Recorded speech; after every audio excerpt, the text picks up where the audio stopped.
This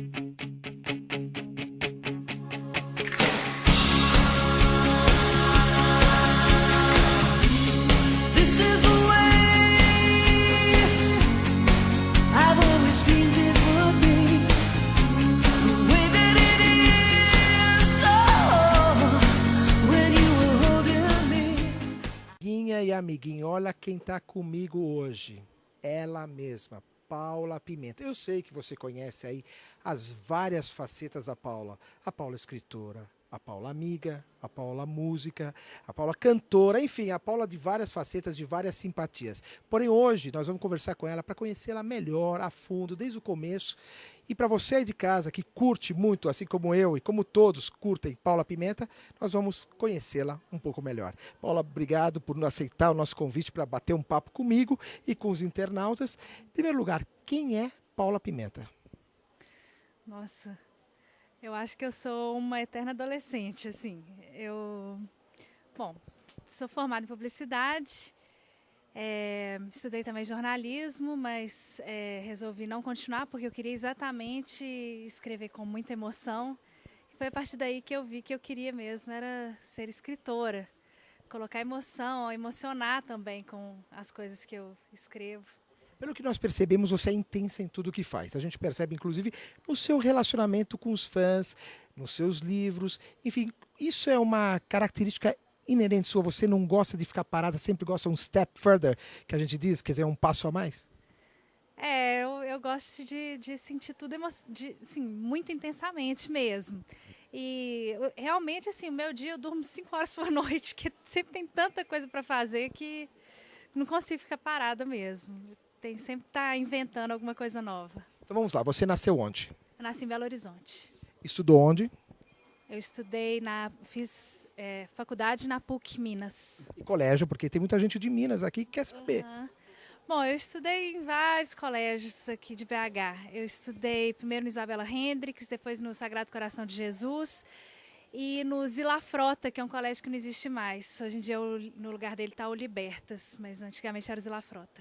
Que matérias você gostava mais? Sempre gostei de português, né? E inglês. Matemática? Não, matemática, física, química, negação. E geografia? Um pouco, geografia e história.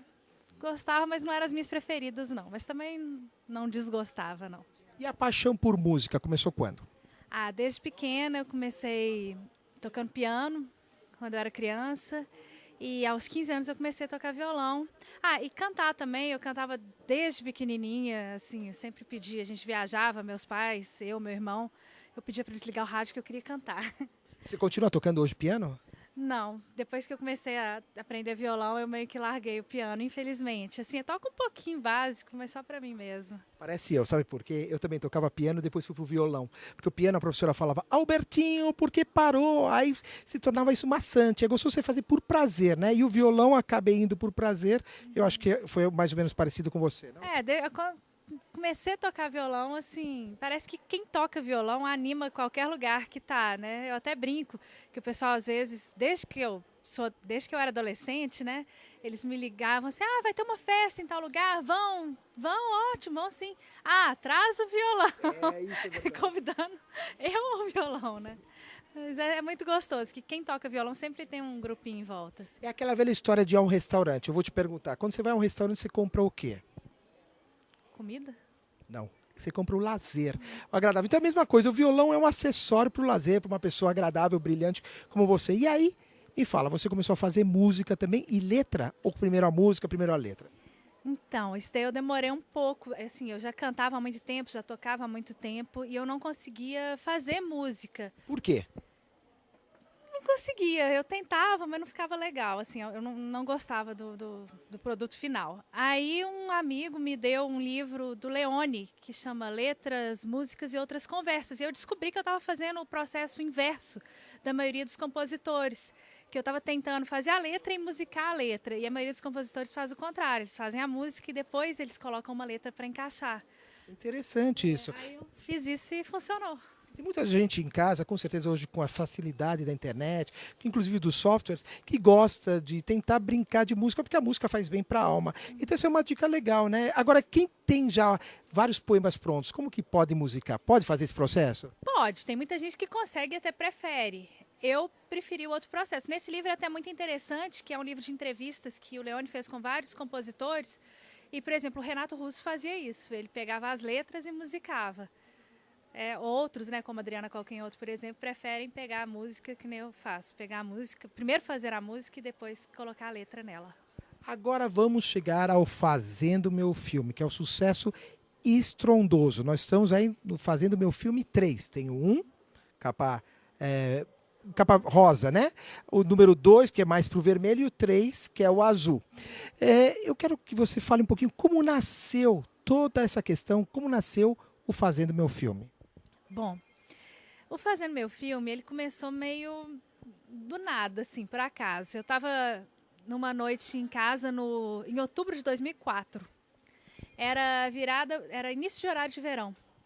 E eu estava em casa e eu comecei um livro do nada. Estava lá, eu sempre gostava de escrever ou crônicas. Esse dia eu falei, vou tentar escrever um livro. Eu já tinha tentado começar vários que não iam para frente. Aí eu escrevi sobre uma menina que queria muito sair, a amiga não queria, e o pai de uma delas se implicava, uma só podia ir se a amiga fosse. E acabou que elas saem, só que é bem na virada do horário de verão. Como esse pai impôs o horário para elas voltarem, elas acabam tendo que voltar uma hora antes.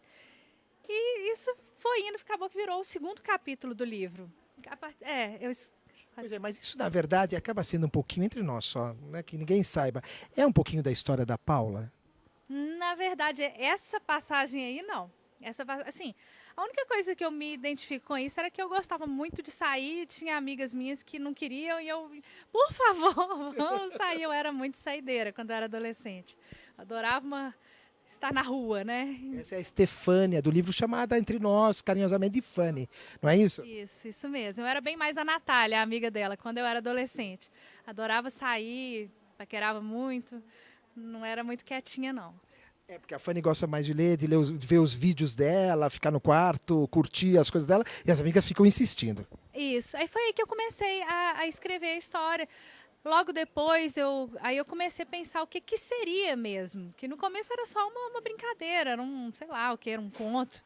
Aí eu fui e resolvi, coloquei a paixão dela por cinema, defini mais a personalidade dela, aí eu fiz um prólogo, um primeiro capítulo, né? E foi aí que a história foi nascendo.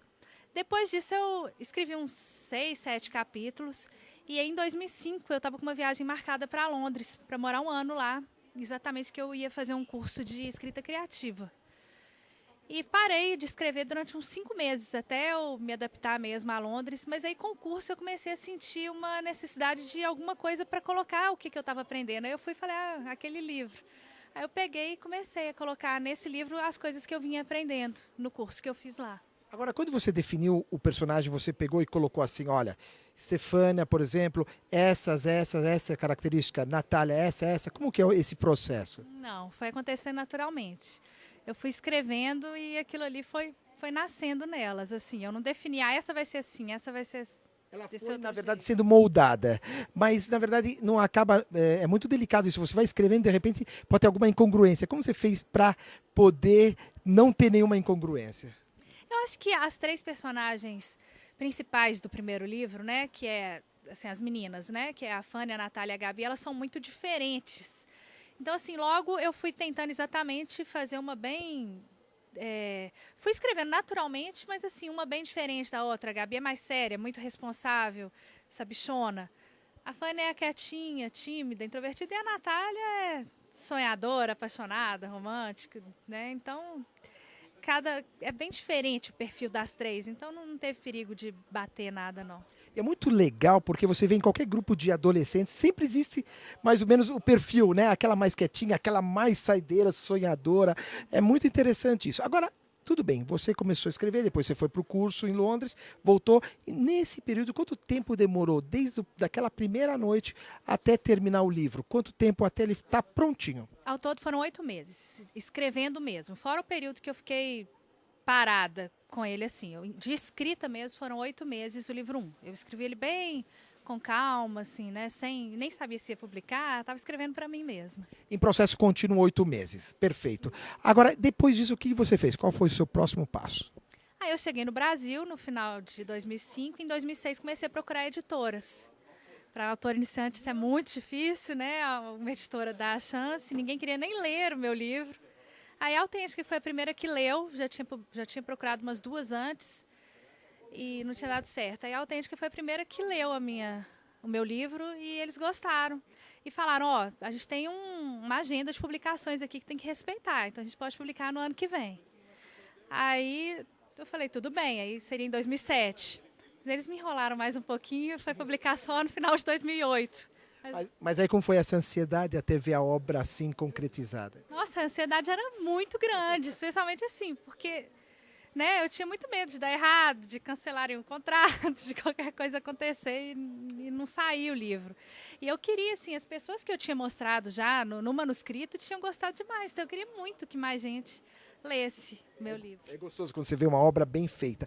Aí depois você começou a trabalhar as redes sociais, quer dizer, o Twitter, o Orkut e mais recentemente o Facebook. Você começou a trabalhar essas redes um pouco antes do lançamento ou no lançamento?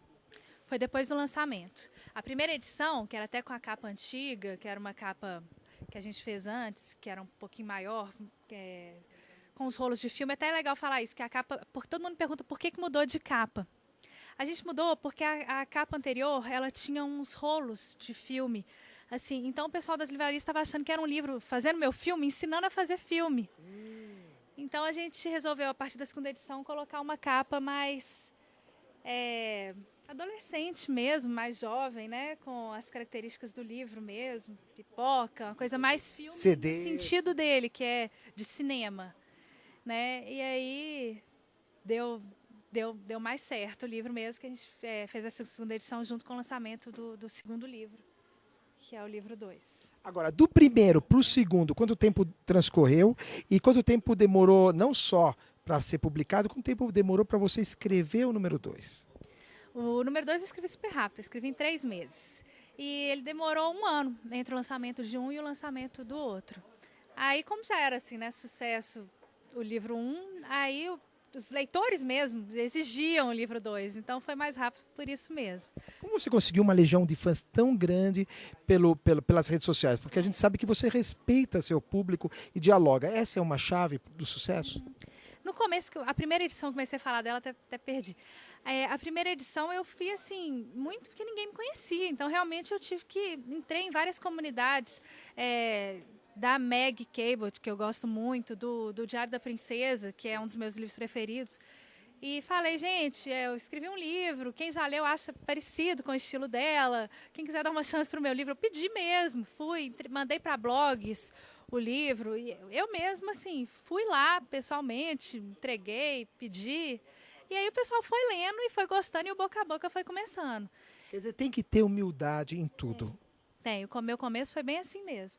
E depois aí, quando eu comecei a ter leitores, eu não deixo de responder assim, um e-mail. Se eu deixar é porque é muito aí, então às vezes um passa ali no meio, eu tento responder todo mundo no Twitter, no Facebook agora também, mas O volume é grande, eu já percebi. é muito grande, está cada dia crescendo mais, então às vezes não dá para responder todo mundo, mas eu tento responder todo mundo.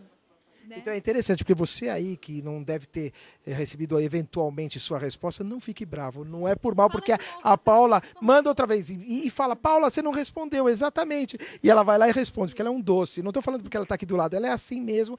E é importante manter essa humildade, esse tipo, apesar do sucesso, é importante, porque é isso que traz o sucesso, não é, Paula? É isso mesmo, eu acho que o contato com o leitor é gratificante para os dois lados. Primeiro porque eles querem saber exatamente isso que a gente está falando aqui, como que foi, como que vai ser daqui para frente a história.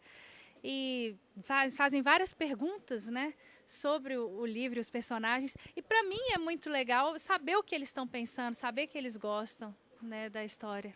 Agora, é muito interessante também que nos lançamentos da Paula, nas sessões de autógrafo, as filas são enormes, animadas, e quando as crianças chegam, inclusive tem aqui no nosso canal mesmo, você pode conferir, tem crianças que choram, se emocionam, tem que dar água com açúcar.